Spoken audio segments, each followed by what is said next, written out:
Hi, I'm Barbara Evers, and today I wanted to share with you one of my favorite stories that I've written and had published. It appeared in this issue of moonShine Review, which is volume 9, issue 2 from the fall winter of 2013. And so the story is called Gentle Snow, and I hope you enjoy it. The world lay quiet and still under a fresh blanket of white. Sarah glided between the trees, reveling in the perfect silence, interrupted only by the swish of her cross-country skis and the occasional creak of a branch settling under its frosted dressing. At the edge of the woods, she paused, peering at the quiet house in the clearing. Behind her, through the woods, her truck waited, loaded for her long-anticipated vacation. The house loomed stark in the snow, its monstrosity amusing and sickening her. Her gloved fingers caressed the scar above her right eyebrow, a remnant of Eric's last violent outburst 6 years ago. While he slept, drained by his drunken rage, she packed up Gloria and moved to this obscure Colorado town, hoping he'd never find them. 5 years to the day, Eric showed up in the local hospital's ER, smiling his most charming smile. Stomach churning at the sight, Sarah pushed another nurse in his direction. Instead, he followed her with his heavy boot clumps and leaned against the institutional white wall, a smug grin on his face. "You can't get rid of me that easily." "Oh, but I did," Sarah said, her voice low to avoid co-worker eavesdropping. "We're no longer married." "Yes, but we will be neighbors, walking distance. The house behind yours. I'll know everything you do." The hair stood up on her neck. Eric had not wholly found them. He shared a property line. She had nothing to hide, but she knew he excelled in creating something from nothing. She fit in this town. Would Eric ruin it for her and their daughter, just to exert some control? From the vantage point of the tree line, Sarah made a thorough study of Eric's property, checking for signs of life. Their daughter, Gloria, now 20 years old, said he planned to leave early this morning on his own vacation. She couldn't help but wonder if Eric's trip might be a ploy to follow her out of town. The strained phone call last night agitated her. "Gloria," Sarah had said, "I can't find my blue ski jacket. Did you borrow it?" Yeah, I guess I did." Gloria's distracted voice floated across the airwaves. Sarah relaxed at her daughter's confirmation. "I need it back. The directions to the cabin are in the pocket." "Uh-oh. Mom?" Gloria's voice already apologized. "I left it at Dad's house." Sarah shoved the memory of the disturbing phone call to the walled-off corner of her mind reserved for Eric issues. It jabbered back at her. If Gloria hadn't borrowed the jacket, she wouldn't be in this mess.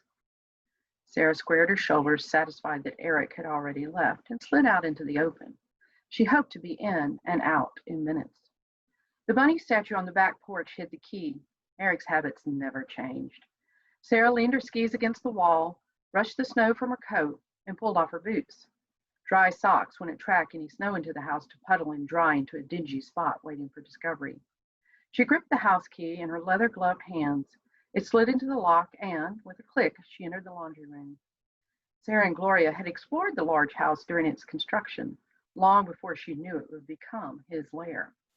The question was whether Eric had found the jacket. On tiptoe, Sarah crossed the laundry room and entered the kitchen. She blinked at the stark whiteness of it all. Gloria had told her everything was white, but the reality gave her pause. Outside, snow fell steadily, beautiful in its pure form. Indoors, the color appeared unnatural, like the hospital. "Never changes," Sarah said, and headed for the great room and the coat closet beyond there. A coffee cup sat on the kitchen counter. Sarah froze. Nothing moved in the house. The carriage clock on the mantel ticked, ticked, ticked, echoing in the empty house. Sarah waited a full 2 minutes, heart-pounding rhythm with the clock. Silence. She approached the cup as if it were a snake. A full cup. The burnt aroma of overbrewed coffee swelled in her nostrils. On the counter beside the stove, a coffee maker announced the time, 9:34 a.m., above a half-full pot. The red burner light winked at Sarah. Eric's fastidiousness would never allow him to leave the kitchen dirty. And by his definition, this was dirty. Confused, Sarah balanced on her toes and stretched a palsied hand toward the cup, the nurse's finesse gone from her fingers. It held no warmth. She snatched her hand back and held her breath, counting the seconds. Pungent sweat, rank with fear, rose from the layers of protective winter clothing, clouding her senses. Silence stretched around her, blanketed by the still fading snow. Sarah teetered on the edge of uncertainty. She inched across the room and opened the door to the garage. Eric's SUV, gleaming and loaded to go, glared at her. She scurried, a panicked retreat to the back door. Outside, she shoved feet into boots, strapped on skis, and hastened away from the porch. A flurry of wings to her left froze Sarah in her tracks. Several birds hopped and pecked around the feeders, a bag of birdseed half buried in the snow. Little bits of pellets scattered around it. Beside the feast, almost covered by the heavy snow, lay a large shape. Unstrapping the skis, Sarah lunged through the drifts, cursing the birds. They squawked and banked up into the sky, a dazzle of wings and darkness against the light. Eric? Sarah shoved the snow away from his shape, cringing at the pink slush beneath his face. A gash across his forehead seeped a small amount of blood, the flow congealing in the below freezing temperature. Rust red stained the edge of the concrete bird bath beside her. The nurse took over, yanking off gloves and checking for a pulse. Nothing. She tore open the parka, leaning her ear against his chest. His body felt like ice, the blood withdrawing from the external limbs to maintain inner warmth. Was he alive? Eric, Sarah said, her sharp, angry tone echoing in the snow-muffled air. Returning birds squawked and flew away. She laid her fingers under his nose, but the cold air froze the feeling from her hand.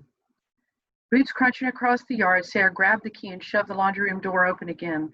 She raced into the kitchen and grabbed for the phone. She'd never make her train now. Every time she tried to enjoy life, Eric interfered, even now without planning to. Sarah pressed 9. She pressed 1. Index finger hovering over the final digit, Sarah hesitated. She would miss her train. Eric had won again. Reluctant eyes scanned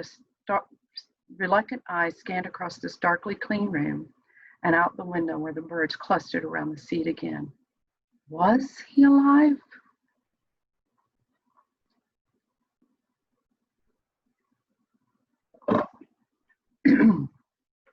The white marble counter felt cool against Sarah's arms as she leaned over and picked up the reheated cup of coffee.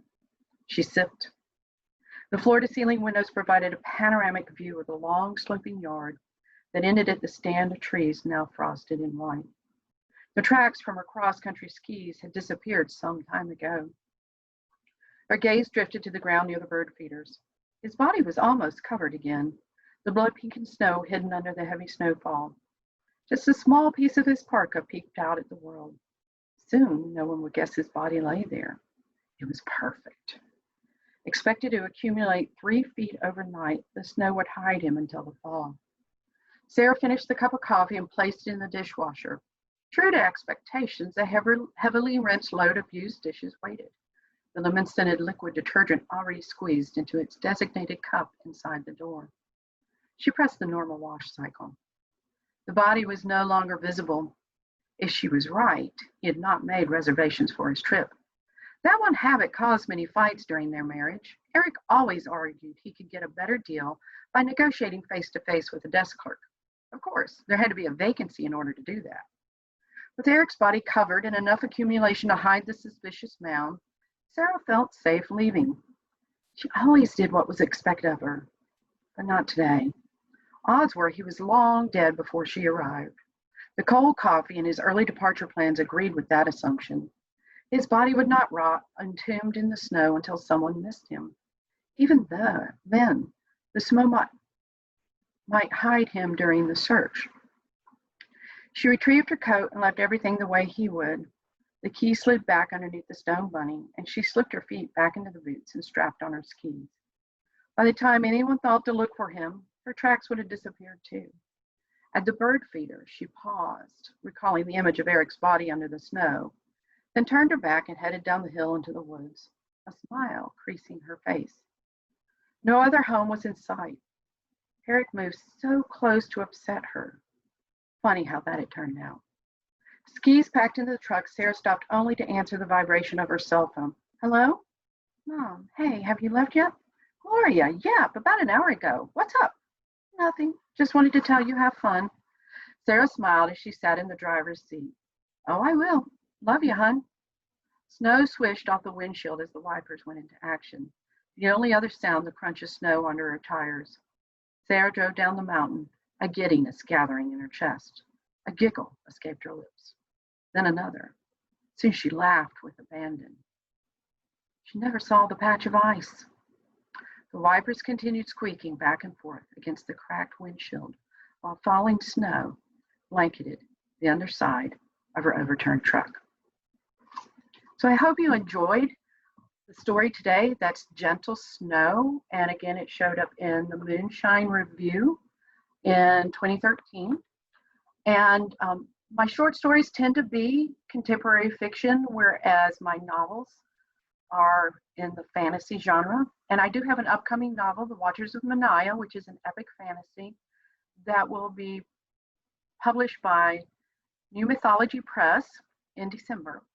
If you want to know more about that, you can subscribe here to my YouTube channel, and I please hope you will. And I would love it if you would check out my blog and Eclectic Muse and subscribe to my mailing list there so you can keep up to date on what's happening with my writing and with giraffes in general, because giraffes will be featured in my book, The Watchers of Manaya. Thank you for watching and have a wonderful day.